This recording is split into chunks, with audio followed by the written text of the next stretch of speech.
তিনটে শব্দ just delete করে দেওয়া হবে না। তিনটে শব্দ প্রধানমন্ত্রী নরেন্দ্র মোদী এই তিনটে শব্দ জাস্ট মুছে দিয়ে অনেক হিন্দুকে বাঁচিয়ে দিয়ে গেলেন, অনেক হিন্দুর ভিটে মাটি, নাট মন্দির, তুলসী মঞ্চ বাঁচিয়ে দিয়ে গেলেন।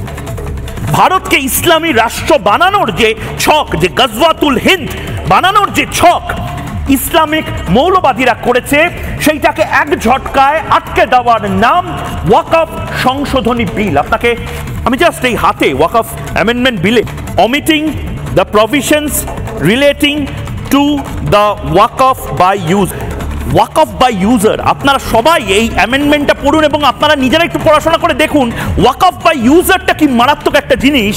এই 95 সালে কংগ্রেস করেছিল এবং 2013-তে যেদিকে তাকাইবে যা জমি পাইবে তাহাই তোমার, গোটা দেশটা ওয়াকফ বোর্ডকে দিয়ে দেওয়ার চক্রান্ত করেছিল এই কংগ্রেস। প্রধানমন্ত্রী নরেন্দ্র মোদী সেই দোকানে তালা দিয়ে দিয়েছেন বলে এখন এই চিরবির চিরবির চিরবির চিরবির করছে।